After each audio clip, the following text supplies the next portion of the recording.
Selamat pagi Bapak Ibu yang dikasihi oleh Tuhan. Bersemangat tentunya di pagi hari ini. Baik, kita akan merenungkan firman Tuhan yang terambil dari Injil Markus pasal 6 ayat 45. Firman Tuhan berkata demikian, segera Dia, yang dimaksud adalah Yesus, menyuruh para murid naik ke perahu untuk pergi lebih dahulu ke seberang, ke Betsaida. Sementara orang banyak itu disuruhnya pulang. Peristiwa ini dilatar belakangi setelah Yesus selesai melayani 5.000 orang laki-laki. Saat itu juga Yesus disertai para murid. Dan Yesus memberi makan kepada mereka tersisa 12 keranjang potongan roti dan ikan.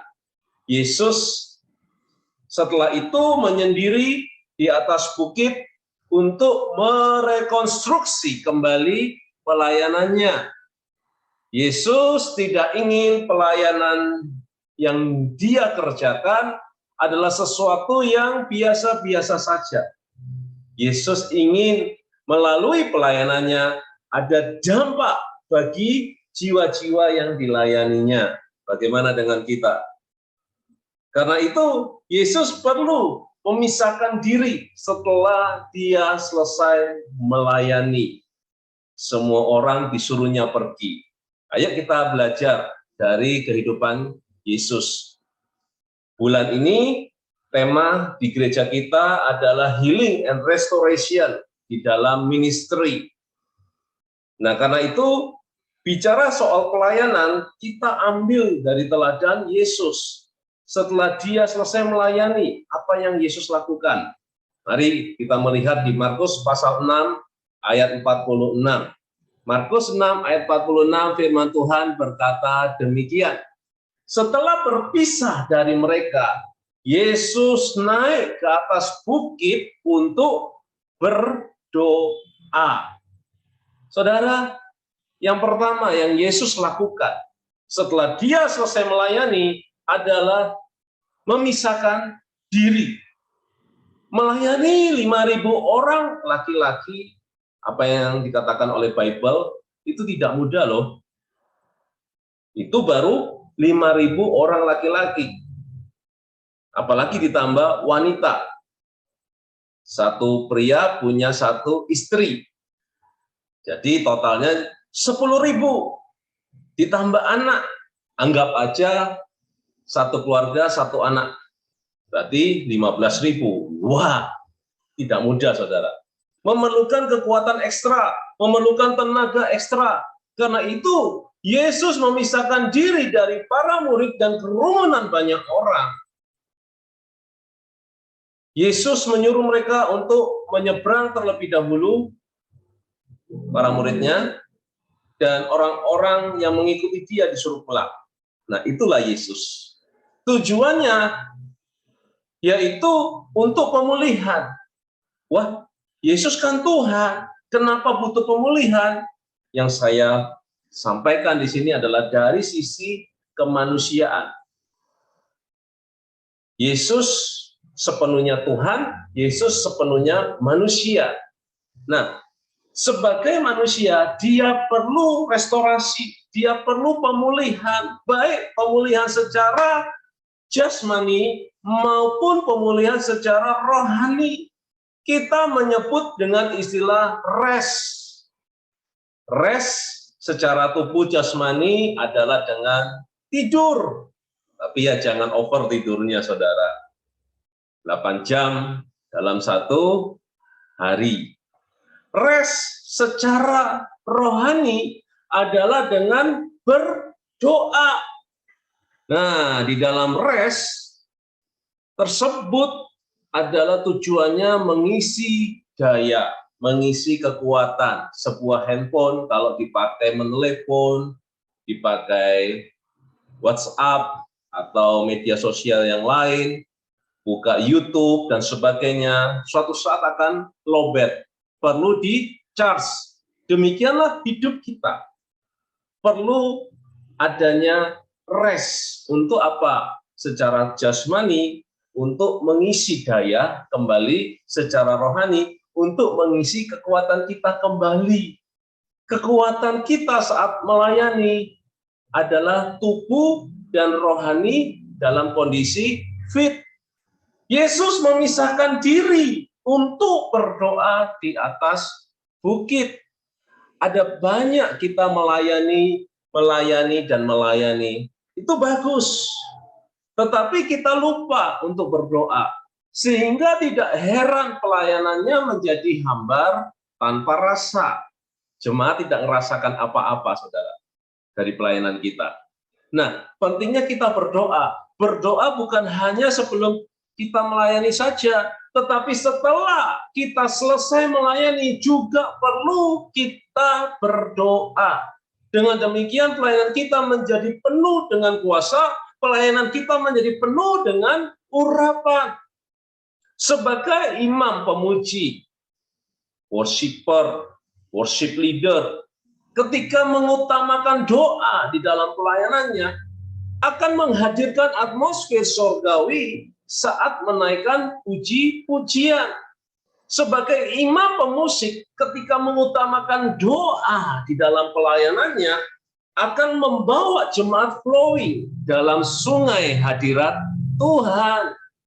Sebagai preacher, pengkhotbah, ketika mengutamakan doa di dalam pelayanannya, khotbah-khotbah yang disampaikan akan mengubahkan kehidupan banyak jiwa. Jiwa-jiwa dibawa semakin dekat dengan Kristus Yesus.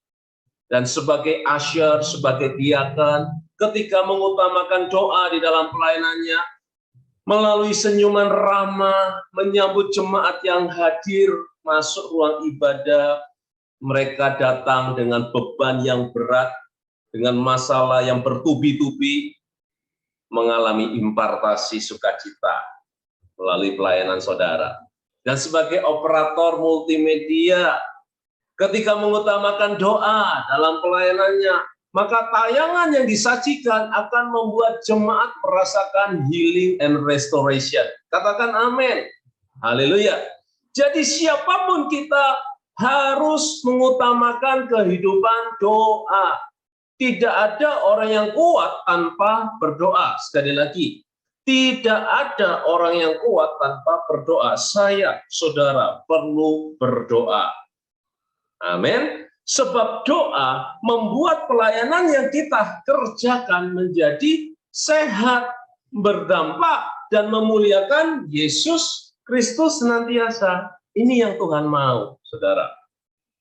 Yang pertama adalah di mana setelah Yesus selesai melayani, dia memisahkan diri.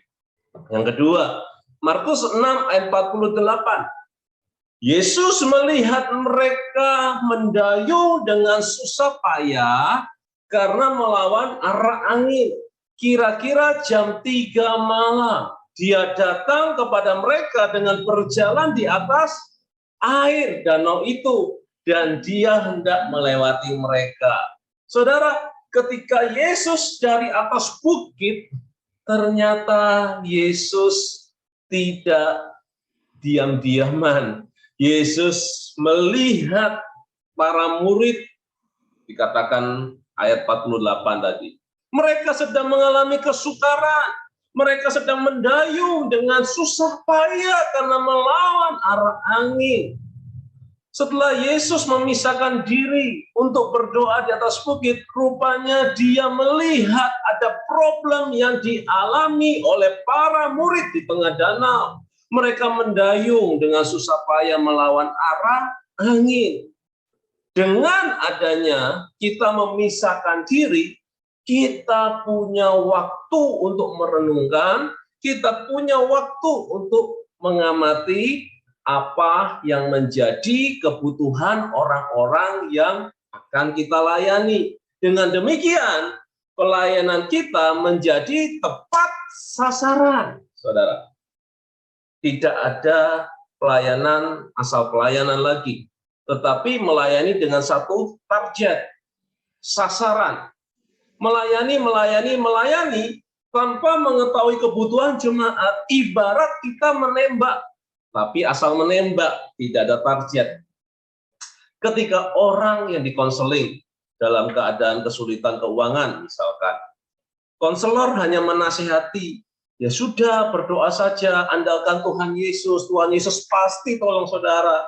Sebenarnya kalau kita di posisi mereka sebagai konseling, mereka itu perlu ditolong. Bukan hanya ditolong sekedar memberikan ikannya, namun memberikan pancingannya, kail, untuk mereka bisa menghidupi keluarganya. Mereka sedang mengalami kesulitan keuangan, saudara. Maksudnya, bukan sekadar menolong untuk memberikan dana yang diperlukan, karena kesulitan keuangan tersebut, namun mereka sebagai konselor perlu memberikan kepada orang yang dikonseling, yaitu diberi pekerjaan, dicarikan pekerjaan, agar perputaran ekonomi keluarga makin membaik. Nah, inilah yang dimaksud melayani dengan tepat sasaran. Atau contoh yang lain, ketika datang besuk kepada orang yang kurang mampu dan mengalami sakit, bukan hanya sekedar kita datang mendoakan, lalu berkata, Tuhan Yesus tolong, Tuhan Yesus sembuhkan, in Jesus name kamu sembuh.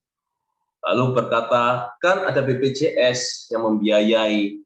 Saudara, tidak semua obat-obatan ditanggung oleh BPJS. Namun, sebagai pelayan yang sudah diberkati oleh Tuhan, sudah dianugerahkan keselamatan, kita datang melayani untuk menjadi jawaban bagi mereka. Memberikan sedikit bantuan untuk meringankan biaya pengobatannya. Inilah yang dimaksud, saudara. Jadi yang kedua yang Yesus lakukan setelah dia selesai melayani, Yesus melihat kebutuhan. Biarlah saudara sebagai pelayan Tuhan juga belajar melihat seperti Yesus melihat. Yesus saat itu datang untuk menjawab kebutuhan para murid yang mengalami kesukaran di tengah danau.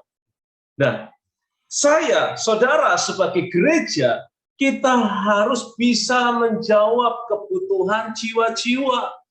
Sebab saya dan saudara kepanjangan tangan Yesus Kristus. Katakan amin.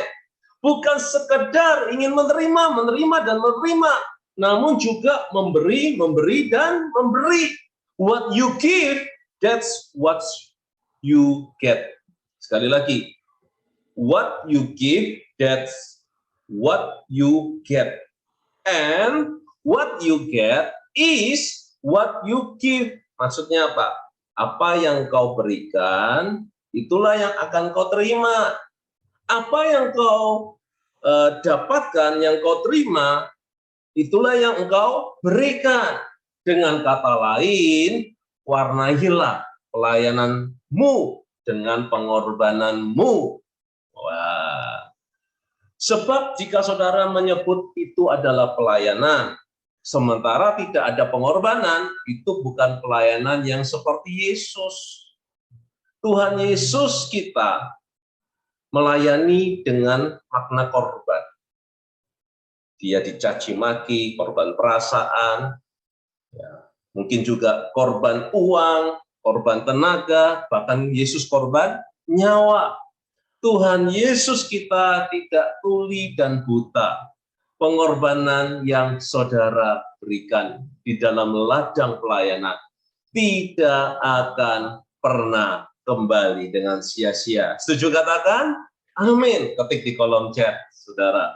Nah, itulah yang Yesus kerjakan. Yang ketiga sekarang, Markus 6 ayat 50. Dikatakan karena mereka semua melihatnya dan sangat terkejut, maka segera dia berkata, tenanglah, ini aku, jangan takut. Siapa yang berbicara? Yesus. Saat itu Yesus datang pada para murid yang mengalami problem di tengah danau. Yesus menghampiri mereka dengan berjalan di atas air. Kenapa Yesus berjalan di atas air? Iya, ini ada joke berkata, karena Yesus nggak punya duit. No, saudara. Yesus sedang menunjukkan kuasanya. Yesus sedang menunjukkan mujizat. saudara. Namun para murid tetap tidak percaya. Para murid malah melihat Yesus sebagai hantu. Bahkan sampai berteriak-teriak. Mereka salah sangka. Ada banyak orang yang salah sangka dengan pelayanan yang dikerjakan oleh Yesus. Dan Yesus mampu menenangkan, Yesus mampu meluruskannya. Yesus berkata, tenanglah, ini aku. Jangan takut, kata Yesus. Jangan pernah saudara khawatir apabila pelayananmu sudah sesuai dengan yang Yesus maksud.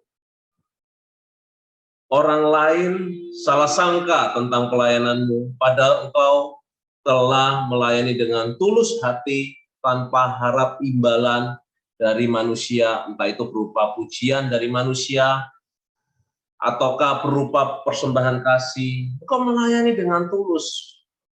Tapi orang bisa saja salah sangka.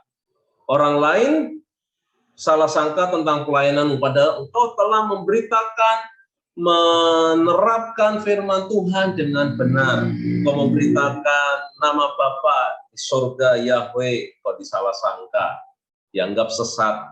Ketika engkau memberitakan tentang Injil anugerah dan kebenaran, engkau dianggap salah. Enggak apa-apa, saudara. Engkau sudah melakukan kebenaran. Tetapi orang bisa salah mengerti dengan kita. Orang bisa salah mengerti dengan pelayanan kita. Muncullah konflik di dalam pelayanan yang saudara kerjakan dengan benar menurut kacamata firman Tuhan. Engkau sudah melakukan yang benar, tapi ada konflik-konflik yang muncul di dalam pelayananmu. Yesus saja yang sudah benar, Yesus saja yang melayani dengan sempurna, masih saja disalah mengerti. Akhirnya memicu konflik. Namun di sini, Yesus yang adalah sang sumber damai, mampu memberikan keteduhan. Saya dan saudara, kita yang adalah anak-anak damai pun dimampukan memberikan keteduhan. Di dalam pelayanan, disalah mengerti, kau meneduhkan. Kau menjadi pembawa damai. Amin. Setiap konflik yang muncul dalam pelayanan akibat salah sangka, akibat salah mengerti, akibat salah paham, kita tidak perlu membesar-besarkannya. Sebaliknya, masalah yang besar dikecilkan, masalah yang kecil ditiadakan, saudara. Dan semua konflik pasti bisa diselesaikan dengan komunikasi yang baik, apalagi sebelumnya melibatkan Yesus di dalamnya. Kita berdoa sebelum berkomunikasi, pasti selesai dalam nama Yesus. Amin. Dan inilah yang ketiga yang Yesus lakukan setelah dia selesai melayani. Dia meneduhkan konflik. Dia menjadi sang pembawa damai. Amin. Amin. Yang keempat, Markus 6 ayat 51 dikatakan, lalu Yesus naik ke dalam perahu bersama mereka dan angin pun redalah. Mereka benar-benar merasa heran dan kebingungan. Dari segala kepanikan, dari segala ketakutan, keterkejutan, konflik, Yesus hadir dan naik ke dalam perahu bersama para murid. Dan angin pun menjadi reda. Ini bukti bahwa kehadiran Yesus mampu menjadi solusi dalam pelayanan yang kita sedang emban dan telah dipercayakan Tuhan Yesus. Biarlah kehadiran saya dan saudara menjadi solusi, bukan sebaliknya menjadi troublemaker. Kehadiran kita sebagai pelayan Yesus Kristus adalah representatif dari kehadiran Yesus. Dimanapun kita hadir, biarlah orang yang kita layani dapat merasakan kehadiran Yesus. Mereka menemukan solusi atas pergumulan yang mereka alami. Kita yang adalah manusia biasa-biasa saja, karena ada Yesus di dalam kita, maka kalimat-kalimat nasihat yang disampaikan menuntun jiwa-jiwa menemukan ide, menemukan solusi. Pelayanan seperti inilah yang Yesus mau, bukan sekadar memenuhi jadwal rutinitas belaka, bukan pelayanan yang biasa-biasa. Dan saya percaya semua kita yang in Christ, dalam setiap pelayanan yang kita kerjakan pasti membantu jiwa-jiwa menemukan Yesus. Mereka mengalami perjumpaan dengan Yesus dan mereka tinggal di dalam Yesus Kristus. Kesimpulannya, yang Yesus lakukan setelah melayani, yang pertama, Yesus memisahkan diri. Yang kedua, Yesus melihat kebutuhan. Yang ketiga, Yesus meneduhkan konflik. Yang keempat, Yesus menjadi solusi. Inilah teladan Yesus yang Dia berikan bagi kita semua di dalam pelayanan kita. Biarlah keempat ini kita terapkan. Dan saya percaya pelayananmu berdampak, diberkati Tuhan, akan banyak tuaian jiwa-jiwa yang dimenangkan untuk kemuliaan Yesus Kristus. Amin. Amin. Puji nama Tuhan. Sekian firman Tuhan pada pagi hari ini. Haleluya.